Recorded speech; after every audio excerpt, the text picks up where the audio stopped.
اچھا علی بھائی ایک سوال ہے کہ فرض نماز میں 17 سنتیں ہیں، یہ بتا دیں کہ یہ والی جو سنتیں ہیں، یہ جو نوافل ہیں، یہ کون کون سی کتابوں میں کوٹ ہوئے ہیں؟ فرض نماز میں جو فرض نماز کے ساتھ 17 نوافل کی ہے نا ہمارے پاس، جو یعنی 17 کہ نہیں ہے، 12 سنتیں موقع ہیں.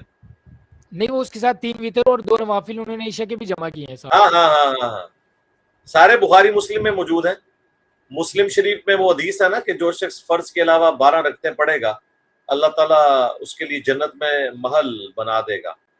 پھر انہوں نے گنوائے ہیں سیدہ ام حبیبہ نے سلام اللہ علیہا، ظہر سے پہلے 4، ظہر کے بعد 2، مغرب کے بعد 2، عشاء کے بعد 2 اور فجر سے پہلے 2. یہ صحیح مسلم میں حدیث ہے. کیا فرض نماز پڑھ لینا ہی کافی ہے؟ اس میں نے یہ ساری احادیث ڈسپلے کی ہیں سنت موقدہ والی. 3 وتر کا ذکر صحیح بخاری میں قاسم بن محمد بن ابی بکر کہتے ہیں کہ صحابہ کرام علیہم رضوان کو میں نے 3 وتر کے اوپر پایا، البتہ ایک پڑھنے میں بھی حرج نہیں ہے. اور جو وتر کے بعد 2 نوافل ہیں وہ بھی صحیح مسلم کے اندر حدیث ہے کہ ام سلمہ کہتی ہیں کہ نبی علیہ السلام عشاء کے وتر کے بعد 2 رکعت پڑھا کرتے تھے. یہ صحیح مسلم کے اندر موجود ہے، آپ کی روٹین میں تھا. اس کے علاوہ بھی سنن ابن ماجہ میں حدیث ہے جو زور سے پہلے 4 رکعتیں پڑھے اور زور کے بعد 4، اس پہ جہنم کی آگ حرام ہو جائے گی. تو زور کے بعد 2 سنت بھی ثابت ہیں، 4 بھی ثابت ہیں. موقدہ 2 ہی ہیں، پہلے 4 ہیں، اس کے بعد 2 ہیں. اور اچھا اگلا سوال ہے کہ کیا عالم برزخ میں انبیاء کے ساتھ ملاقات ہوگی یا جنت میں ہی ہوگی؟ نہیں ہو سکتی یہ ملاقات تو پاسبل ہے، جس طرح بخاری میں حدیث ہے، مسلم میں بھی ہے کہ سیدہ فاطمہ سلام اللہ علیہا سے نبی علیہ السلام نے فرمایا تھا نا، جب وہ رو پڑی، ایک بات کان میں کہی، اس کے بعد ایک اور بات کہی تو وہ مسکرا پڑی. تو سیدہ عائشہ نے پھر نبی علیہ السلام کی وفات کے بعد ان سے جب پوچھا تو انہوں نے بتایا کہ پہلی دفعہ نبی علیہ السلام نے کہا تھا کہ عنقریب میں دنیا سے جانے والا ہوں، اس پہ میں رو پڑی. اور اس کے بعد فرمایا کہ میرے اہل البیت میں سب سے پہلے تم مجھے آ کے ملو گی، اس پہ وہ مسکرا پڑی. اور ظاہر ہے کہ نبی علیہ السلام سے ملے. مسند احمد میں حدیث ہے اور کئی کتابوں میں کہ جب صحابہ کی موت کا وقت آتا تھا قریب تو تابعین ان سے کہتے تھے کہ اللہ کے نبی کو ہمارا سلام آپ نے کہنا ہے. تو عالم برزخ میں تو ملاقات ہوگی، بالکل ہوگی اچھا علی بھائی انشاءاللہ ایک تعالی. سوال بڑا عجیب سا سوال ہے کہ کیا ہم یہ کہہ سکتے ہیں کہ ہمارا وہی فرقہ ہے جو رسول اللہ صلی اللہ علیہ وسلم کا فرقہ تھا؟ نہیں جی بالکل نہیں کہہ سکتے، نعوذ باللہ. رسول اللہ کا تو فرقہ ہی کوئی نہیں تھا. فرقہ لفظ ہی نٹوریس ہے. نبی علیہ السلام کی جماعت تھی، آپ کا گروہ تھا.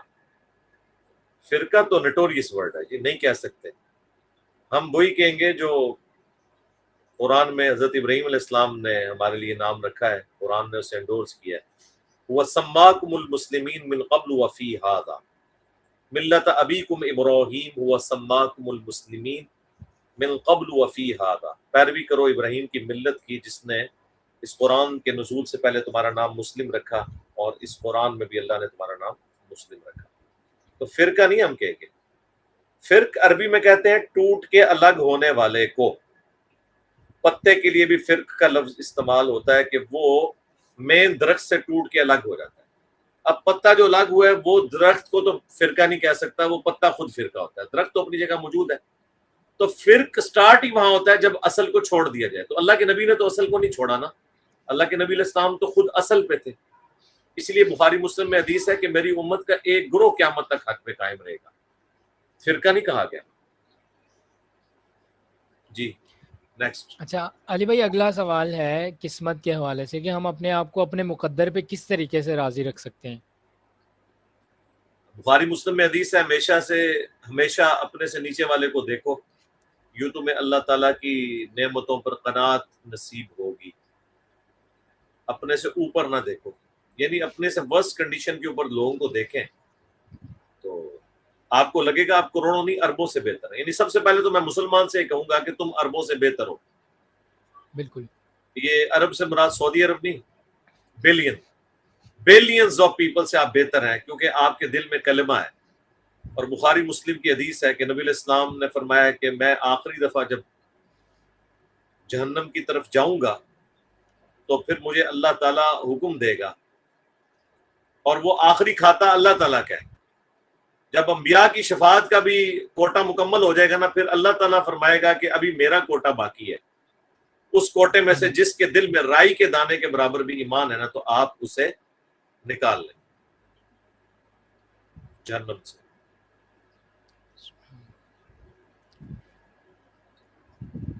اور اس پر تو ظاہر ہے وہ کلمہ تو بہت بڑی چیز ہے، اس کی وجہ سے صبر تو خود بخود ہی نصیب ہو جانا چاہیے کہ کلمے کی دولت انسان کے دل میں ہونا یہ اتنی بڑی نعمت ہے کہ اس کے بعد دنیا اور آخرت کی ساری نعمتیں اسی کے اوپر ڈیپینڈنٹ ہیں. دنیا میں اگر تکلیف بھی کاٹنی پڑی تو کیا، موت تمام کر ہی دے گی ہر چیز کو، لیکن آخرت کی ہمیشہ کی زندگی تو اسی دنیا کی زندگی کے ساتھ جڑی ہوئی ہے نا، جو اس میں آپ کماتے ہیں. بالکل. اسی لیے تو کہا جاتا ہے نا کہ دنیا آخرت کی کھیتی ہے. یعنی بالمفہوم یہ بات تو بالکل درست ہے، جو دنیا میں بوئیں گے وہ آپ آخرت میں کاٹیں گے. تو یوں صبر نصیب ہو جاتا ہے. پھر دوسرا، کوئی واقعہ کوئی حادثہ انسان کی پوری زندگی کو ختم نہیں کر دیتا. اس حادثے سے پہلے تک جو انسان نے زندگی گزاری ہے وہ کیسے ختم ہوگی، وہ تو انجوائے کر چکا ہے. بالکل. اور اس حادثے کے بعد والی زندگی وہ کیسے ڈیسائیڈ کر سکتا ہے کہ ساری برباد ہوگی، ابھی تو گزارنا باقی ہے، اس سے اچھا وقت آ سکتا ہے. جی نیکسٹ. اچھا، اگلا سوال جو ہے وہ ہے کہ وہ کہہ رہے ہیں کہ آج کل نا کشمیر میں جو ہندوؤں کے پنڈت ہیں نا، ان کو پکڑ کے قتل کرنا شروع کیا ہوا ہے، تو کیا یہ قتل ناحق نہیں ہوگا؟ کون قتل کر رہا ہے انہیں؟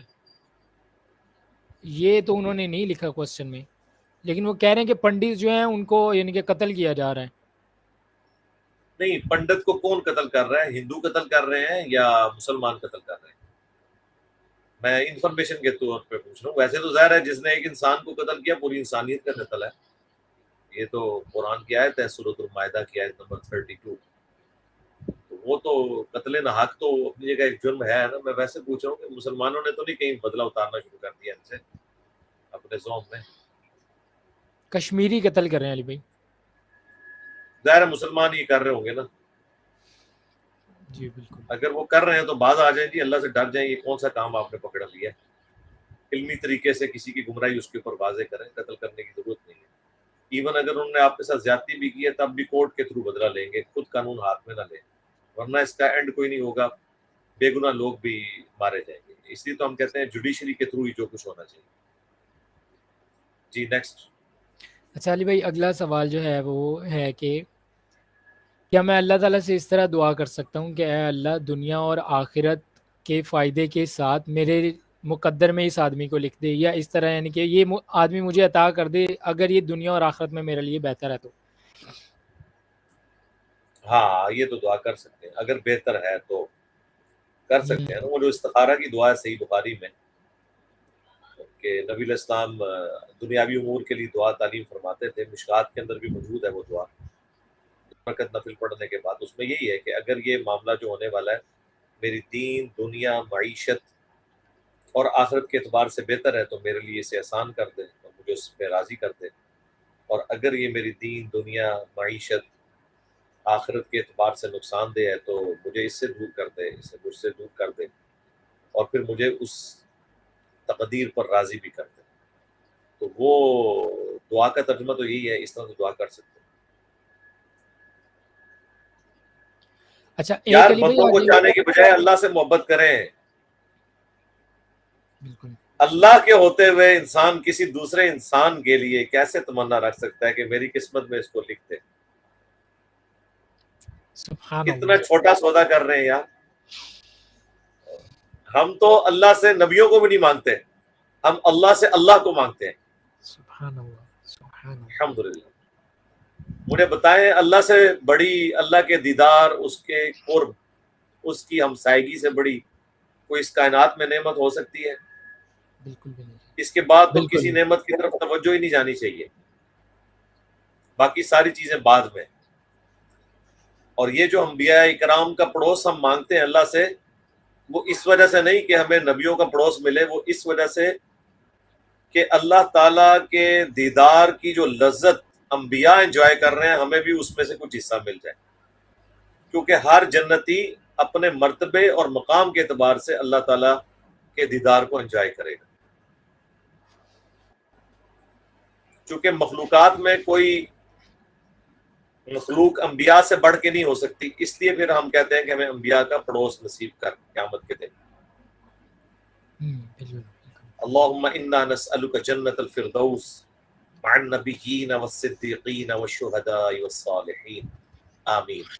آمین۔ میں اکثر کہتا ہوں نا کہ اس کائنات میں سب سے بڑی دعا اگر کوئی مانگی جا سکتی ہے نا تو یہ اللہ تعالیٰ مجھے پیغمبر بنا دے، لیکن یہ چونکہ وہبی چیز ہے، یہ دعا بھی نہیں کی جا سکتی، دعا کرنا بھی حرام ہے۔ اس کے بعد اگر کوئی چیز ہے نا تو وہ انبیاء کا پڑوس ہے، جو صحیح مسلم میں ہے، سیدنا ربیعہ نے حضور سے کہا تھا جب نبی علیہ السلام نے فرمایا سل ربیعہ، مانگ کیا مانگتا ہے، وہ حضور کو وضو کروایا کرتے تھے سبحان اللہ۔ کہ یا رسول اللہ جنت میں آپ کا پڑوس، آپ فرمایا اور بھی کچھ مانگ لے، ان کا نہیں یا رسول اللہ بس اس کے بعد کچھ نہیں چاہیے۔ تو پھر آپ نے فرمایا پھر کثرت سجود سے میری مدد فرما، یعنی صرف دعا نہیں، اعمال بھی اپنے کر۔ وہی بات ہے کہ بیج بوئیں گے تو فصل نکلے گی نا، صرف دعاؤں سے یا بارش برسنے سے فصل نہیں نکلتی نا۔ بالکل بالکل۔ اگر کوئی شخص یہ سمجھتا ہے کہ آخرت بغیر محنت کے مل جائے گی تو پھر کسی کسان سے ہی سبق لے لے کہ وہ کبھی بغیر بیج بوئے امید کرتا ہے کہ میری فصل تیار ہو جائے گی۔ اللہ تعالیٰ چاہے تو بغیر بیج کے تیار کر دے، اللہ تعالیٰ چاہے تو صرف بارش بھیجے اور فصلیں اگ جائیں، اس طرح ہو نہیں سکتا۔ دنیا کو اللہ نے اسباب کے ساتھ جوڑا۔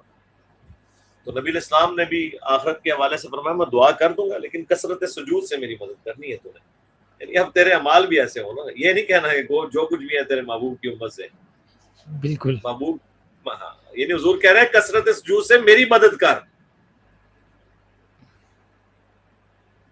یعنی اس کا مطلب آپ نے نہیں لینا کہ ہم لوگ رسول اللہ کے مشکل کشاں ہیں۔ جی جی، یہ لوگ بالکل بالکل۔ لفظی معنی نکالتے ہیں نا، کثرت سجود سے میری مدد کر سے مراد یہ ہے کہ میں اللہ کے حضور سفارش کروں تو میرے پاس کوئی جسٹیفیکیشن موجود ہو کہ میں تیری سفارش کر رہا ہوں، یہ مطلب ہے اس کا۔ صحیح، ٹھیک ہے جی۔ جی جی۔ اچھا اگلا سوال ہے کہ میں درزی کا کام کرتا ہوں، اگر کوئی کپڑا بچ جائے تو کیا یہ رکھنا میرے لیے جائز ہے یا نہیں؟ ہاں آپ بتا کے رکھ لینا، جس کا کپڑا ہے اسے بتا دیں کہ بھی تمہارا اتنا کپڑا بچ گیا تھا، اگر تم نے رکھنا ہے تو رکھ لو، اتنا شودہ کوئی نہیں ہوتا کہ ساتھ ہی لے جائے، تو بتا کے رکھیں، بغیر بتائے نہ رکھیں، ظاہر اس کی امانت ہے۔ اچھا اگلا سوال ہے، وہ کہہ رہے ہیں کہ مجھے نا پراپر کنٹینیوسلی اپنا جو ہیڈ ہے نا اس کو شیو کرنا پڑتا ہے، کیونکہ پروفیشنل لائف میں آپ کو پتہ ہے تو یہ چیز ضروری ہے۔ کہہ رہے کیا اس طرح ہیڈ بار بار شیو کرنے سے میں خارجی بن جاؤں گا؟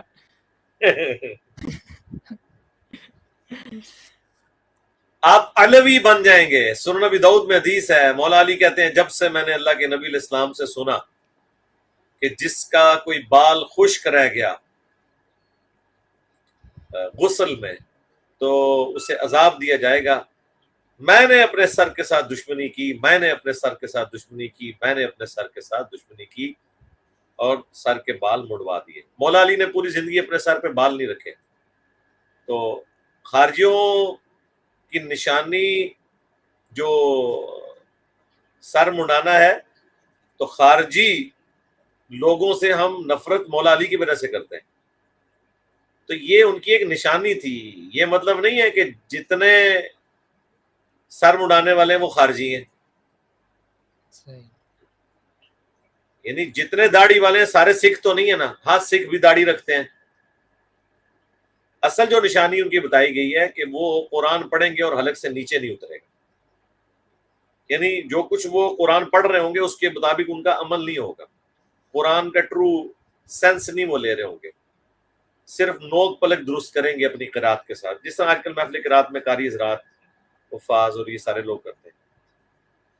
تو اس زمانے میں خوارج جو مولا علی کے خلاف نہروان پہ نکلے اور قتل ہوئے، تو شیو آف سر کے بالوں کو کر دینا یہ سنت ہے مولا علی علیہ السلام کی۔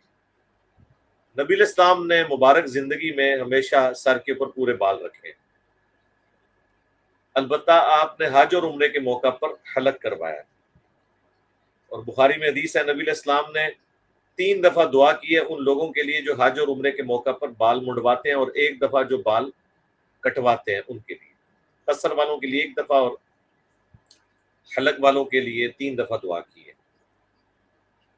لیکن آپ علیہ السلام نے پوری زندگی خود بال پورے رکھے ہیں، یعنی کان کی لو تک یا آدھے کان تک، اور بعض کا اتنے لمبے ہوتے تھے کہ یہ کندھوں کو چھو جاتے تھے، کندھوں سے نیچے نہیں آپ رکھ سکتے۔ تو بالوں کے بارے میں کوئی سختی نہیں ہے، آپ جتنے چاہے رکھ سکتے ہیں، البتہ بخاری مسلم حدیث ہے اللہ کے نبی علیہ السلام نے قضا کرنے سے منع فرمایا۔ قضا یہ ہے کہ آپ سر کے بال کچھ جگہ سے ریموو کر دیں، کچھ جگہ باقی رکھیں، جیسے وہ فٹ بالرز نے وہ لائنیں بنوائی ہوتی ہیں نا ایسے کر کے، یہ اس طرح کے بال رکھنا منع ہے۔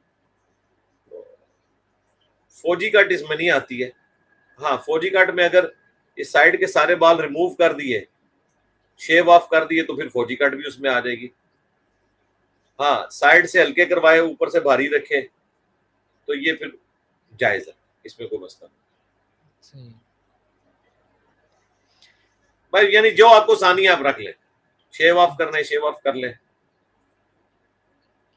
اچھا علی اب میں بھائی نے اگر پوری زندگی میں نے بال 1 دفعہ ایف ایس سی لیول کے اوپر میں نے وہ زلفیں رکھی تھی اتنی اتنی، اس کے بعد اب آ کے میں نے نیت کی ہے انشاءاللہ کہ مرنے سے پہلے اب بال جو ہے نا، آپ دیکھیں کتنے میرے بال بڑے ہوئے ہیں جی جی انشاءاللہ، اب سنت کے مطابق پورے بال رکھنے ہیں ادھر تک انشاءاللہ انشاءاللہ۔ اچھا، جو اگر بیوی جو ہے وہ جاب کرتی ہیں تو کیا ان کی کمائی پہ ان کے شوہر کا حق ہوگا یا نہیں؟ نہیں کوئی حق نہیں، شوہر کا حق کیوں ہے؟ اس کی مالک خود وہ ہے، شوہر کہاں سے حق لیا ہے؟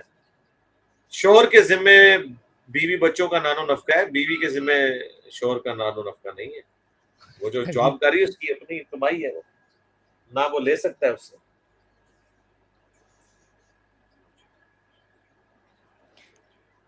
اگلا سوال پوچھوں؟ جی جی جی اچھا، وہ جو سوال اس پہ حدیث پیش کی جاتی ہے کہ 73 فرقوں والی کہ 72 جو جہنم میں صرف ایک جائے گا، وہ کہتے ہیں کہ جو ایک بچ جاتا ہے نا تو اس میں وہ یعنی کہ کہتے ہیں کہ ایک بچ تو گیا ہی ہے نا، اس کا مطلب کوئی نہ کوئی ایک فرقہ تو حق پہ ہوگا، اس لیے فرقہ بنانے کی یہ دلیل ہے۔ نہیں 73 فرقے تو الفاظ ہی نہیں نا میرے بھائی، خود بھی تو کھول کے پڑھ لینا، ابو داؤد میں حدیث ہے میری امت کے 72 فرقے جہنم میں جائیں گے، ایک حق پر ہوگا ہوا الجماع، جیم کے اوپر زبر ہے، الجماع جی وہ ہے الجماع۔ پھر لاجیکلی مجھے بتائیں فرقہ کیسے ہو گیا؟ آپ کی عقل نہیں کام کرتی کہ مثلا میں آپ کو کہوں کہ یہ تربوز ہے، اس کے 73 ٹکڑے کر دیں، تو اوریجنل تربوز جو تھا وہ خود تو فرقہ نہیں تھا نا، اس کے جو ٹکڑے بنا کے الگ کیے گئے وہ فرقے ہیں نا۔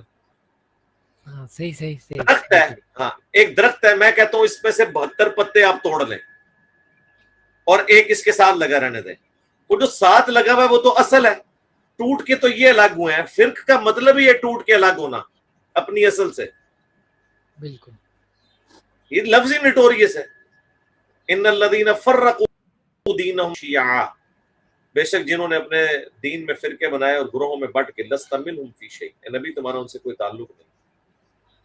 وَاعْتَصِمُوا بِحَبْلِ اللَّهِ جَمِيعًا وَلَا تَفَرَّقُوا، اللہ کی رسی کو مضبوطی سے تھام لو اور فرقوں میں مت بٹو۔ جب اللہ کہہ رہا ہے کہ فرقوں میں مت بٹو تو یہ کیسے ہو سکتا ہے کہ کوئی اس کو فرقہ لفظ بولے؟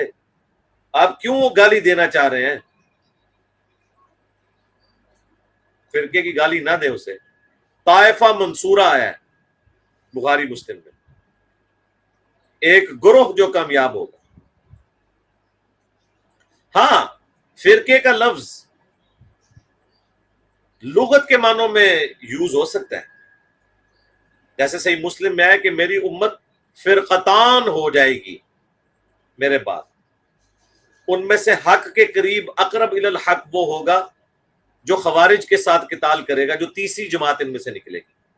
وہاں فرقتان سے مراد دو فرقے عقیدے کی بنیاد پہ نہیں ہے، دو ٹکڑے ہونا ہے دونوں ہی مسلمان. صحیح. ان میں ایک مولا علی کا گروہ اور دوسری پارٹی اہل شام کی. وہ جو پیش کرتے ہیں جی وہ بھی حق کے قریب ہوگا اور یہ ذرا تھوڑا دور ہوگا. تو میں نے بتایا تھا یہ محاورتاً بات ہے. سورہ آل عمران میں اللہ تعالیٰ نے منافقین کے بارے میں فرمایا کہ وہ غزوہ احد کے دن ایمان سے زیادہ کفر کے قریب تھے. اس کا یہ مطلب نہیں کہ ان کے اندر ایمان کی وہ رتی موجود تھی. منافق کیسے ایمان والا ہو سکتا. اور پھر بخاری کی جو حدیث ہے 2812 عمار کو باغی جماعت قتل کرے گی، وہ جماعت اسے جہنم کی طرف بلا رہی ہوگی اور عمار ابن یاسر اسے اللہ اور جنت کی طرف بلا رہے ہوں گے. 2812 اور 447 صحیح بخاری میں. تو یہاں تو بڑے سخت الفاظ ہیں. تو ساری حدیث کو جمع کر کے وہ رزلٹ نکالا جاتا ہے.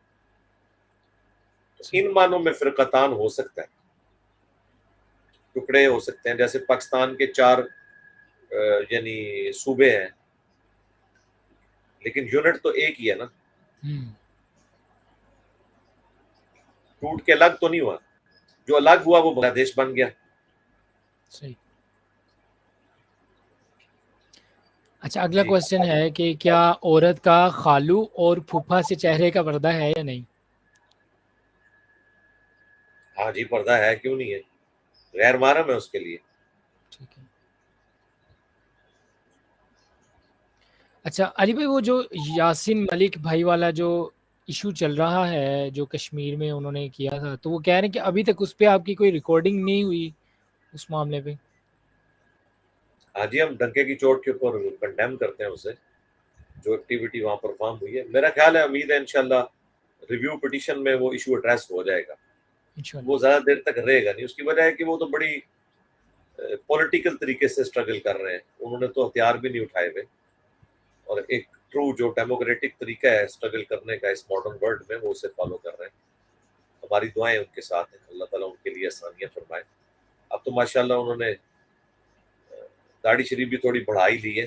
پہلے بھی ہلکی ہلکی تھی، لیکن اب تو وہ ان کے اوپر ذوف کے حالات میں نے دیکھے ہیں. پچھلے دنوں میں نے تصویر دیکھی تھی. پاکستان نے گورنمنٹ لیول کے اوپر بھی اسے کنڈیم کیا ہے، اور پاکستان کی جو فورسز ہیں ان کا جو آفیشیل پیج ہے DGISPR کا، انہوں نے بھی اس معاملے میں اس فیصلے کو کنڈیم کیا. مجھے امید ہے انشاءاللہ یہ زیادہ عرصہ رہے گا نہیں. اس ماڈرن ورلڈ میں یہ سارے معاملات چل نہیں سکتے. یہ مودی جو عذاب الہی بن کے نازل ہوا ہے انڈیا کے اوپر، یہ زیادہ عرصہ چلے گا نہیں. اس کی بنائی ہوئی ساری چیزیں انشاءاللہ ایک ایک کر کے ریورس ہو جائیں گی مستقبل میں.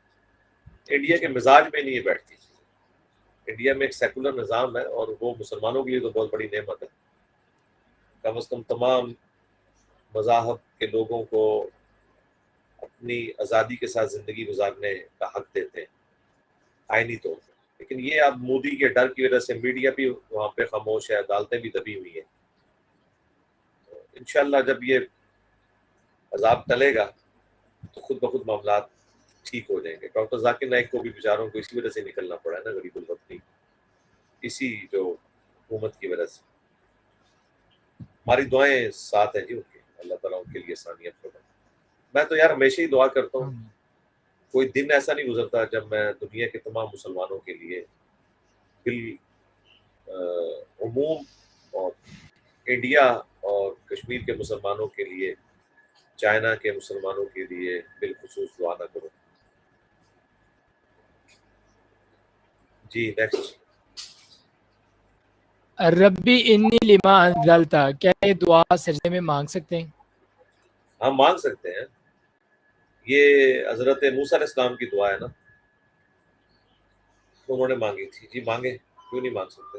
صحیح مسلم میں حدیث ہے، سجدے میں تم اپنے رب کے سب سے زیادہ قریب ہوتے ہو، لہذا خوب دعائیں مانگو. بخاری مسلم میں حدیث ہے، نبی علیہ السلام رکوع اور سجدے میں دعا مانگتے تھے، سبحانک اللہم ربنا وبحمدک اللہم اغفر لی. ایک تو وہ حدیث ہے نا مسلم شریف میں کہ آپ رکوع میں پڑھتے تھے سبحان ربی العظیم، اور سجدے میں اس کے علاوہ بھی تسبیحات، یہ تسبیحات بھی ہیں مسلم میں، سبحانک اللہم ربنا وبحمدک اللہم اغفر لی. اللہ کی بھی ہے، حمد بھی ہے، دعا بھی ہے. مسلم شریف ہے سبوح القدوس الملائکۃ والروح. ہر وہ دعا جو قرآن و سنت وہ مانگ سکتے ہیں. اچھا، یہ بات کیا صحیح سند سے ثابت ہے کہ سیدہ خدیجہ رضی اللہ تعالی عنہا نے نبی علیہ السلام کو نکاح کا پیغام بھیجا تھا؟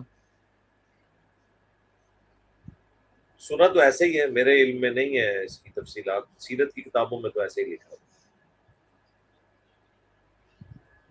اور جو علی بھائی وہ پوچھ رہے ہیں کہ وطر کی جو تیسری رکعت ہے اس میں رکوع سے جانے سے پہلے کیا رفع دین کرنا لازمی ہے، یعنی رفع دین کرنا چاہیے کہ نہیں؟ کیونکہ پہلے بھی وہ کھڑے کھڑے کیا وہ وطر کی آخری رکعت میں. وہ وطر کی دعا سے پہلے رفع الیدین کیا ہے نا، وہ تو تکبیرات جی کا جی رفع الیدین ہے نا. قیام کی صحیح. حالت میں تکبیرات کا جو رفع الیدین ہے وہ تو ہم عید میں اور جنازے میں بھی کرتے ہیں نا، زائد تکبیرات نہیں کہتے ہیں. جو رکوع میں جانے والا رفع الیدین ہے وہ تو الگ سے ہے نا. یہ 4 مقامات پہ تو رفع الیدین جو ہے نا وہ تو ایگریڈ اپون ہے نا اہل سنت کی کتابوں میں. نماز شروع کرتے وقت، ہر دفعہ رکوع میں جاتے ہوئے، ہر دفعہ رکوع سے اٹھتے ہوئے، اور تیسری رکعت میں جب آپ کھڑے ہوں گے اس وقت. یہ 4 مواقع کے اوپر رفع الیدین ہے. 5واں ایک موقع ہے وہ صحابہ کرام سے ثابت ہے جز رفع الیدین میں انس بن مالک سے سجدوں کے درمیان. تو یہ رفع الیدین تو آپ نے نہیں چھوڑ رہے. جو آپ نے وطر کا رفع الیدین کیا ہے وہ دعائے قنوت سے پہلے تکبیر کی وجہ سے کیا ہے، اور وہ بھی صرف اس صورت میں کریں گے جب آپ تکبیر کہہ رہے ہیں. اگر آپ سورہ اخلاص یا کوئی بھی سورت پڑھنے کے فوراً بعد ساتھ ہی دعائے قنوت پڑھ دیتے ہیں تو پھر آپ نے رفع الیدین یا تکبیر نہیں کہنے. دونوں طریقے صحیح. درست ہیں. وطر پہ تو میں نے بڑا تفصیلی لیکچر دیا ہے، مسئلہ 130، سارے طریقے وطر کے بتائے. اور اس کے جی ساتھ علی بھائی وہ بھی ایڈریس کر دیں کہ جو اہل حدیث بھائی رکوع کے بعد کھڑے ہو کے پھر وہ ہاتھ اٹھا کے دعا مانگتے ہیں وہ قنوت وطر کی. نازلہ کے طور پہ مانگ رہے ہوتے ہیں تو وہ تو ٹھیک ہے، ثابت ہے. لیکن اگر قنوت وطر ہے عشاء کی تو وہ تو بخاری میں 1002 نمبر حدیث ہے. انس بن مالک کہتے ہیں وہ شخص جھوٹا ہے جو یہ کہے کہ اللہ کے نبی علیہ السلام رکوع کے بعد دعا مانگتے تھے. آپ رکوع سے پہلے دعا مانگا کرتے تھے وطر کی. آپ نے صرف 1 مہینہ رکوع کے بعد مانگی جب آپ نے کافروں پر بددعا کی تھی. یہ انس بن مالک کے الفاظ ہیں. اس پہ امام بخاری نے باب باندھا ہے دعائے قنوت رکوع سے پہلے اور بعد. اچھا، اب وہ جو سلفی ہیں جو زیادہ اہل علم نہیں ہے وہ جان چھڑانے کے لیے کہتے ہیں امام بخاری نے باب باندھا ہے کہ رکوع سے پہلے اور بعد دونوں طرح ثابت ہے. نہیں، یہ مطلب چیپٹر کا، اس چیپٹر کا مطلب ہے کہ جو قنوت وطر رکوع سے پہلے اور بعد ان دونوں میں فرق کیا ہے، پہلے والی کون سی ہوتی ہے اور بعد والی کون سی ہوتی ہے، یہ بتایا وہ. تو اب تو ماشاءاللہ کافی ساری مسجدوں میں ٹھیک ہو گیا، رکوع کے پہلے ہی اب کرتے ہیں.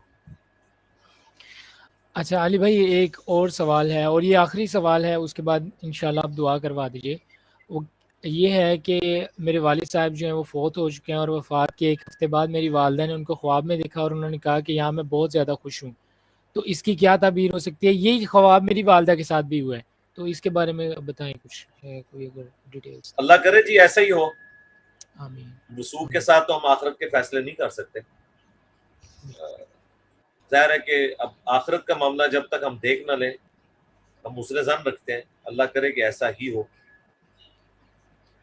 بہرحال کوئی اچھی حالت میں یا بری حالت میں جو رشتہ دار ہیں، قریبی لوگ ہیں، ان کے اوپر حق ہے مرے ہوئے لوگوں کا کہ وہ ان کے لیے دعا کریں.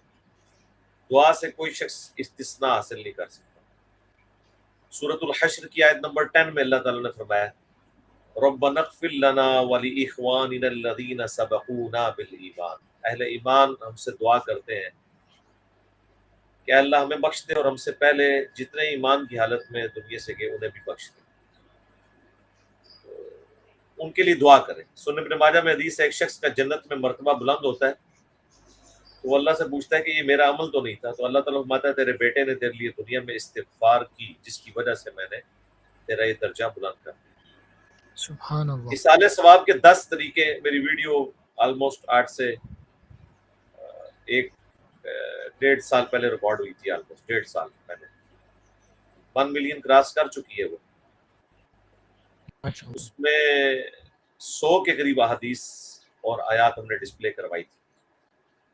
اصالہ ثواب کے 10 طریقے گرین بیک گراؤنڈ کے ساتھ ہیں، آلموسٹ 1.25 گھنٹے کی ہے۔ وہ ضرور دیکھیں جی سارے مسلمان، تاکہ انہیں یہ کنسیپٹ کلیئر ہو اصالہ ثواب۔ تیجے 40 کو برسیوں کو لے کے بیٹھے ہوتے ہیں، یہ تو روزانہ آپ نے مردوں کے لیے دعا کرنی ہے، نماز کے اندر دعا کرنی ہے، حکم ہے۔ ہاں جی نیکسٹ۔ دیکھ لینے دیجیے مجھے ذرا۔ ٹھیک ہے ختم ہو گیا تو بس کرو یار۔ نہیں ہاں جی وہی ریپیٹ ہی ہو رہے ہیں، وہ نا لائٹ جانے والی ہے علی بھائی، میں اس لیے کہہ رہا ہاں ہوں، پھر وہ ٹھیک ہے، بیچ میں انٹرپٹ ہو جانے۔ ہاں جی دعا کر لیتے ہیں۔ جی جی۔ اللهم إني أسألك بأنك أنت الله لا إله إلا أنت الأحد الصمد الذي لم يلد ولم يولد ولم يكن له كفوا أحد وإلهكم إله واحد لا إله إلا هو الرحمن الرحيم اللهم صل على محمد وعلى آل محمد ربنا آتنا في الدنيا حسنة وفي الآخرة حسنة وقنا عذاب النار رب ارحمهم كما ربياني صغيرا ربنا هب لنا من ازواجنا وذرياتنا قرة اعين واجعلنا للمتقين اماما اللهم اغفر لحينا وميتنا وشاهدنا وغائبنا وصغيرنا وكبيرنا وذكرنا وانثانا اللهم من احييته منا فاحيه على الاسلام ومن توفيته منا فتوفه على الايمان۔ اے اللہ جن جن بھلائیوں کا سوال تیرے محبوب علیہ السلام نے تجھ سے کیا، ہمارے حق میں، ہمارے ماں باپ کے حق میں، ہمارے بیوی بچوں کے حق میں، پوری امت کے حق میں، خصوص بالخصوص انڈیا، کشمیر، فلسطین، چائنا، افغانستان، یمن کے مسلمانوں کے حق میں پورے وجود فرما، اور جن جن چیزوں کے شر سے تیرے محبوب علیہ السلام نے تیری پناہ طلب کی، تمام مسلمانوں کو ان چیزوں کے شر سے اپنی پناہ عطا فرما۔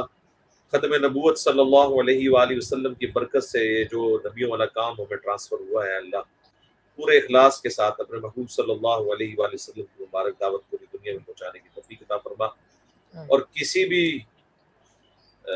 شخص یا کسی بھی گروہ یا کسی بھی فرقے کی مخالفت کو بالائے طاق رکھتے ہوئے اے اللہ ہمیں سچائی کے ساتھ اس دعوت کو عام کرنے کی اخلاص کے ساتھ توفیق عطا فرما۔